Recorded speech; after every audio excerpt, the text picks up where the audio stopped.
Welcome to our deep dive. Today we're tackling a topic that seems to be everywhere these days. Mm, Teenagers and social media. We've got a whole bunch of articles here. Everything from a new law in Australia that's causing a stir, yeah. to the psychology behind online comparison, and even some ethical questions for those big tech companies. Yeah, it's definitely a complicated issue with a lot of different angles. So we're going to look at it from different sides. Those concerns about mental health and even that idea of addiction. We'll also talk about how tricky it is to regulate these platforms and maybe even look at some potential benefits of teen employment as an alternative, kind of a different way for them to build those skills and independence. Right, because it seems like every day there's a new headline about how social media is affecting young people. So let's jump right in with something that caught my eye. This law in Australia, they're actually about to ban social media for kids under 16. No more parental consent loopholes. They're going all out. That's a big step for sure. What's interesting is how they're trying to hold those giants like TikTok and Instagram accountable, like directly responsible for underage users.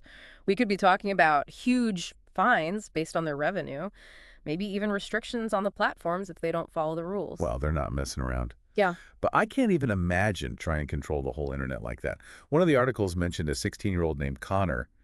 He feels like he just got lucky. His mom called social media a mean land. Yeah. Honestly, I've seen that side of it too. Right. It makes you wonder how well age verification can actually work online.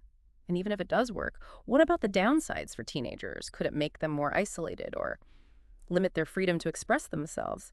It's a tough balance between protecting them and going too far. Yeah, it makes you think if there's a way to regulate things without completely shutting teenagers out. Hmm. But speaking of potential harm, the research on mental health is pretty worrying. One study found a direct link between using social media too much and higher rates of depression and anxiety in teenagers, even things like self-harm and eating disorders. That makes sense when you think about how the teenage brain is still developing. It's already wired for social connection and comparison. Then you add in the constant stimulation and those dopamine hits from the online world. It's like being in fight or flight mode all the time, which can make existing mental health problems even worse. It's not just theoretical either. That study found that teens who spend more than 3 hours a day on social media have a much higher risk of self-harm. 3 hours a day. That's a lot of time. Yeah. It makes you think about how much is too much, especially for a developing brain. There's also a story in here from a young woman named Anastasia. She developed an eating disorder after constantly seeing those seemingly perfect bodies on Instagram. It took therapy for her to even realize the connection. These platforms are designed to keep you hooked, and they've gotten really good at it. They use algorithms and unexpected notifications to keep you coming back for more. It's kind of like slot machines. And the more time you spend on them, the more data they collect, which means they can personalize your content even more. It's not just about keeping users entertained, it's about making money. The more engaged users are, the more money they make from advertising. It sounds like they know about the potential harm too.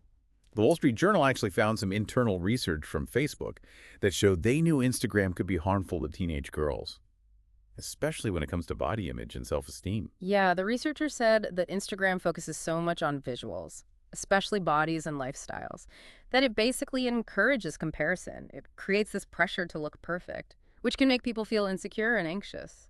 Yeah, it's like this cycle you get stuck in. The more time they spend on these platforms, the more they see these unrealistic beauty standards, and then that leads to feeling bad about themselves and maybe doing unhealthy things. It feels like we're barely scratching the surface here. If these companies have all this data and they know it's causing harm, what's their responsibility? Is it enough to just add warnings or parental controls?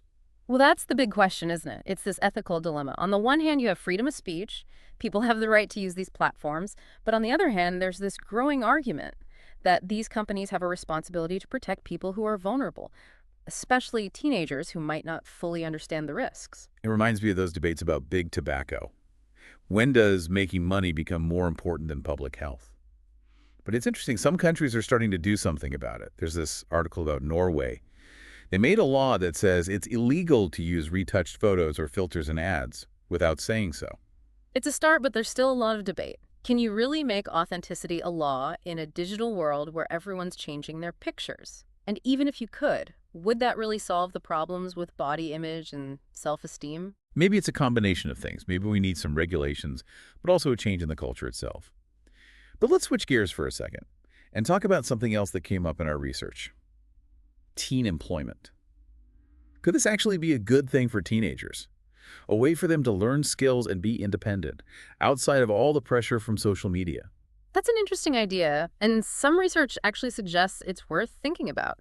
Some studies have shown that certain types of jobs for teens can be beneficial, like part-time jobs with limited hours, and with supervisors who are supportive and give them chances to learn.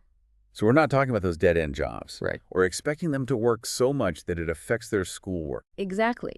It's about finding that balance, where they can get real-world experience, develop a good work ethic, and learn important skills like working in a team, communicating, and solving problems, all without getting overwhelmed or giving up their education. There's even some evidence that having a job as a teenager can actually lead to more education later on. One study found that teens who had steady part-time jobs in high school ended up with more education than those who didn't work. Really?